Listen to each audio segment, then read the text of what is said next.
블레셋과의 전쟁에서 이스라엘은 언약궤를 빼앗기게 됩니다. 이와 같은 일은 이스라엘에게는 멸망을, 파멸을 의미하는 것이었습니다. 왜냐하면 하나님이 더 이상 자신들과 함께 하실 수 없다라는 의미이기 때문에 그렇습니다. 우리가 우리의 삶을 살다 보면 이런저런 일을 당하게 됩니다. 그런데 그럴 때에 우리 하나님께서 우리에게 말씀하시는 그 주님의 뜻을 분별하는 것은 쉬운 일은 아닐 것입니다. 자, 그런데 오늘 이스라엘처럼 이렇게 하나님께서 우리에게 하나님 자신이 우리와 함께 하실 수 없다라고 하는 그런 상황들, 그런 뜻을 내비치실 때가 있습니다. 오늘 블레셋에서 언약궤가 돌아왔습니다. 그리고 벳세메스에 머물게 되었습니다. 벳세메스 사람들은 너무 기뻤고 또 그 기쁜 마음에 19절 말씀에 그 궤를 들여다보게 된 사건이 일어나게 됩니다. 그런데 하나님께서 무슨 일이신지 그 궤를 들여다본 사람들을 무려 5만 70명을 죽이셨다라고 말씀하고 있습니다. 성경은 여호와께서 백성을 쳐서 크게 살육하셨다라고 표현합니다. 그로 인해서 백성이 슬피 울었습니다. 우리 20절 말씀을 같이 읽도록 하겠습니다. 20절 같이 읽습니다. 시작. 벳세메스 사람들이 이르되 이 거룩하신 하나님 여호와 앞에 누가 능히 서리요 그를 우리에게서 누구에게로 올라가시게 할까 하고, 그들의 질문처럼 누가 하나님 앞에 설 수 있을까? 사랑하는 성도 여러분, 우리 사람들은 하나님 앞에 온전히 설 수가 없습니다. 모든 인간은 하나님 앞에 온전히 설 수 없습니다. 왜냐하면 우리는 죄인이기 때문이고, 근본적으로는 우리가 죄인이기 때문이고, 또 한 가지는 하나님 앞에 서는 창조물인 우리는 창조주인 하나님 앞에 설 수 없는 간격을 갖고 있기 때문에 그렇습니다. 그러니까 존재 자체가 하나님 앞에 있을 수 없는 것이죠. 우리의 그 미비함은 전능하신 하나님 앞에 사라질 수밖에 없는 존재이기 때문에 또한 그렇습니다. 자, 이렇게 하나님의 백성이었음에도 불구하고, 그리고 그 언약궤가 돌아온 것을 기뻐하던 이 벳세메스 사람들은 하나님이 자기를 거절한다는 것을 알게 됩니다. 오히려 기쁜 마음에 하나님 앞에 가까이 갔지만 하나님은 그들을 치셨습니다. 자, 그러면 무슨 생각이 들겠습니까? 이스라엘 백성들의 생각에 어떻게 해야 되나? 하나님 우리를 거부하시는 거 아닌가? 하나님이 나를 거절하시는 거 아닌가? 이런 일들이 우리네 삶 가운데도 있다는 말이죠. 온전히 해석할 수는 없지만 우리가 당하는 일들로 볼 때 하나님이 나를 거절하시는 거 아닌가? 하나님이 왜 이런 일을 우리에게 두시는가? 이렇게 의아해하는 그런 상황들이 우리 가운데 일어날 수 있다는 것입니다. 왜 하나님께서는 벳세메스로 가기를 원하셨고, 우리가 어제까지 살핀 말씀에 따르면 암송아지가 자라 우리치지 않고 그 길을 가지 않았습니까? 분명히 하나님께서 가기를 원하셨고, 또 하나님은, 우리는 알지만 하나님이 그 언약궤가 성막이 있어야 할 것을 잘 아시기 때문에 그곳으로 나아가셨는데 왜 이스라엘 백성들을 치셨냐라고 하는 것입니다. 그들의 근본적인 질문은 우리네 삶에 하나님을 향한 때로는 간곡한, 때로는 안타까운 질문일 수 있습니다. 아무쪼록 오늘 말씀을 통해서 여러분의 삶 가운데 그 주님의 인도하심 받는 여러분과 제가 되기를 간절히 소망합니다. 우리 3절, 4절 말씀 같이 읽겠습니다. 시작. 사무엘이 이스라엘 온 족속에게 말하여 이르되 만일 너희가 전심으로 여호와께 돌아오려거든 이방 신들과 아스타롯을 너희 중에서 제거하고 너희 마음을 여호와께로 향하여 그만을 섬기라. 그리하면 너희를 블레셋 사람의 손에서 건져내시리라. 이에 이스라엘 자손이 바알들과 아스타롯을 제거하고 여호와만 섬기리라. 오늘 말씀의 제목을 여호와만 섬기리라 라고 하는 제목으로 정하였습니다. 왜냐하면 오늘 읽은 말씀에서처럼 우리 하나님께서 때로는 우리를 치시는 것 같고 때로는 우리 아프게 하시는 것 같고, 그래서 그것이 이해되지 않을 때 오늘 바로 그때에 이스라엘이 주님께로 돌아왔다라고 말씀하고 있기 때문에 그렇습니다.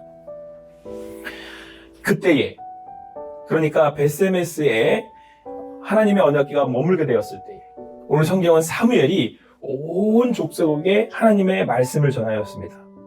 만일 너희가 여호와께 돌아오려거든. 오늘 성경은 전심으로 돌아오려거든 이라고 말씀하고 있습니다. 여러분, 전심이 이게 포인트가 되는 말씀이에요. 우리가 하나님께 돌아갈 때 이렇게 반쯤만 돌아가는 게 있을 수 없어요. 하나님께 돌아가려면 온전히 돌아가야 되는 거예요. 온전히. 그래서 온전히 전심으로 돌아가려면 이스라엘 가운데 있는 이방신들과 아스다로스를 다 제거하라는 것이죠. 그렇게 우리의 마음을 하나님께 온전히 향하라고 말씀하고 있습니다. 그렇게 하나님만 섬기라고 말씀하고 있습니다. 그러면 하나님께서 이스라엘 백성들을 블레셋 사람들의 손으로부터 건져내신다라고 하는 것입니다. 자, 그런데 이때 이 말씀을 들은 이스라엘 자손이 그들 가운데 바알들과 아스다롯을 제거하였고 여호와만 섬겼다라고 말씀하고 있습니다. 사랑하는 성도 여러분, 우리가 어떤 일을 당하는 것이 중요한 것이 아닙니다. 우리가 이런 일 때문에, 이런 아픔이 있기 때문에 우리가 하나님이 두려워 그 하나님 때문에 우리가 우리의 삶을 돌이켜 하나님께로 나아가는 것이 아닙니다. 지금 이 당하는 일들로 인한 것이 아니라 우리가 하나님만 온전히 전심으로 바라기 위해서 우리가 오늘 이 시간 주님 앞에 주님을 향해 나아가는 것입니다. 오늘 5절 말씀 함께 읽겠습니다. 시작. 사무엘이 이르되 온 이스라엘은 미스바로 모이라. 내가 너희를 위하여 여호와께 기도하리라. 자, 그래서 이스라엘 백성들은 자신들에게 있는 우상들을 다 제거하고 사무엘의 말씀을 따라 미스바로 모였습니다. 그리고 사무엘이 기도하기 시작했습니다. 이때에 그들이 함께 모였을 때에 오늘 6절 말씀을 보니까 물을 길어 여호와 앞에 부었다라고 말씀하고 있습니다. 이 얘기는 전심으로 기도했다는 것이죠.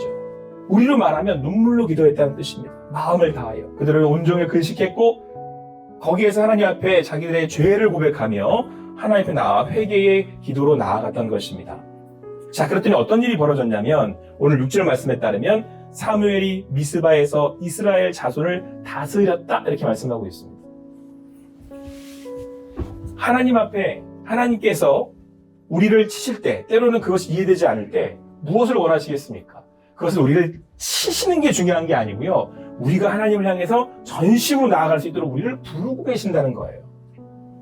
그것이 때로는 우리 가운데 나타나는 여러 인생의 고난일 수 있습니다. 아니요.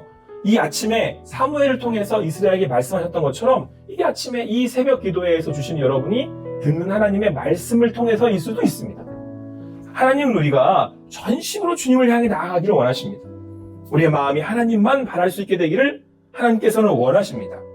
그럴 때에 우리가 하나님 앞에 나와서 이스라엘 백성들처럼 전심으로 마음을 다해 그들이 물을 쏟아 하나님 앞에 전심으로 금식하며 나아갔던 것처럼 우리가 하나님을 구할 때 어떤 일이 벌어진다고요? 하나님의 다스림이 회복된대요. 오늘 이 아침에 주님 앞에 나아가 기도할 때에 그 기도하심으로 회개의 기도로 하나님의 다스림이 회복되는 여러분과 저의 삶이 되기를 간절히 소망합니다.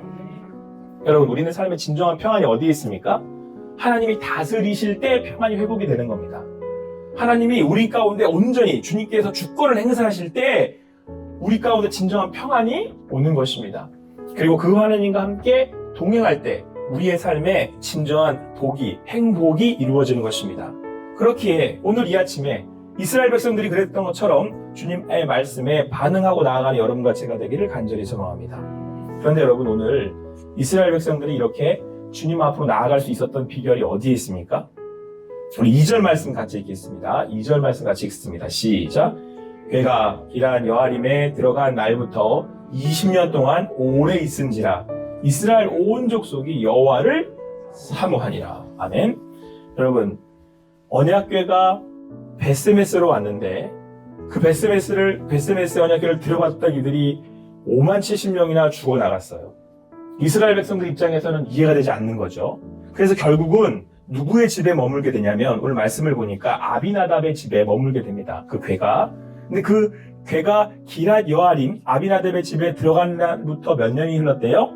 20년 동안 거기에 있었던 거예요. 근데 원래는 이스라엘의 성막에 있어야 되는데 언약궤는 여기 계속 머무는 거예요. 왜냐하면 다들 언약궤를 어떻게 해야 될지를 모르는데 이제 아비나답이 이제 그 아들이 거룩하게 구별되어서 이제 그의 집에 언약궤를 드리고 20년 동안 그곳에 있게 된 겁니다. 자, 그랬을 때 이스라엘 백성들이 그 일로 인하여서 어떻게 했다요? 여호와를 온 족속이 사모하게 됐대요. 왜 이러시는 겁니까, 하나님? 저한테는 너무 이해되지 않습니다. 때로는 너무 힘들고, 이 고난 빨리 지나갔으면 좋겠고, 하나님이 때로 원망스럽기도 합니다. 자, 그런데 오늘 성경은 그 일로 인하여서 이스라엘 백성들이 마음이 점점 누구에게를 향하게 됐어요? 하나님을 향하게 됐어요.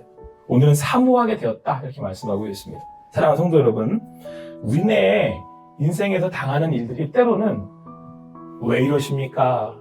그 일을 다 이해할 수 없고, 때로는 좀 억울하기도 하고, 때로는 또 주님 볼 때에 답답하기도 합니다. 그런데 오늘 중요한 것은 그 일로 인하여서, 그 안타까운 삶의 그 고난을 통하여서 이스라엘 백성들이 점점 더 하나님을 사모하게 되었대요.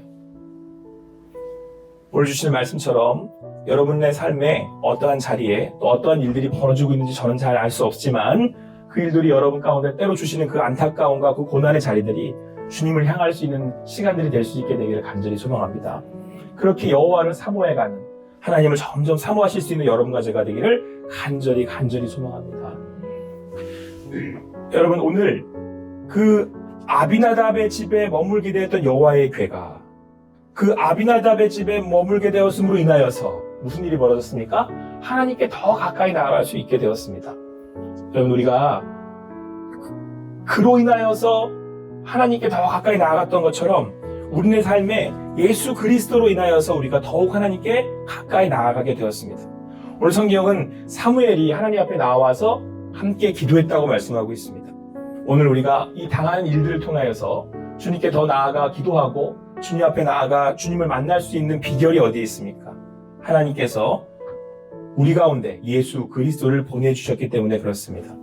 예수 그리스도로 인하여서 우리가 회개할 수 있게 되었고, 또 주님 앞에 더욱 나아갈 수 있게 되었기에 주님을 사모할 수 있게 된 것입니다. 오늘 당하는 일들로 인하여 혹 이해되지 않는다 하더라도 우리의 삶의 그 고난의 자리에서 주님께 더 나아가는 여러분과 제가 되기를 간절히 소망합니다. 누구로 인하여서요? 예수 그리스도로 인하여서. 오늘 우리가 주님 앞에 나아갈 수 있는 길을 얻었습니다. 주님 앞에 나아가서 예수 그리스도로 인하여 주님을 향해 전심을 다해 기도할 수 있는 여러분과 제가 되기를 간절히 사모합니다. 그 자리에서 우리는 그 주님을 더욱 사모하게 될 것입니다. 그 주님을 더욱 가까이 나아가는 인생들이 될 것입니다. 아무쪼록 그렇게 주시는 고난을 통해 오히려 기도함으로 그 주님께서 다스리시는, 그 주님께서 회복시키시는, 주님 앞에 내가 주님을 전심으로 찾을 수 있는, 온전히 주님을 구할 수 있는 여러분과 제가 되기를 간절히 소망합니다.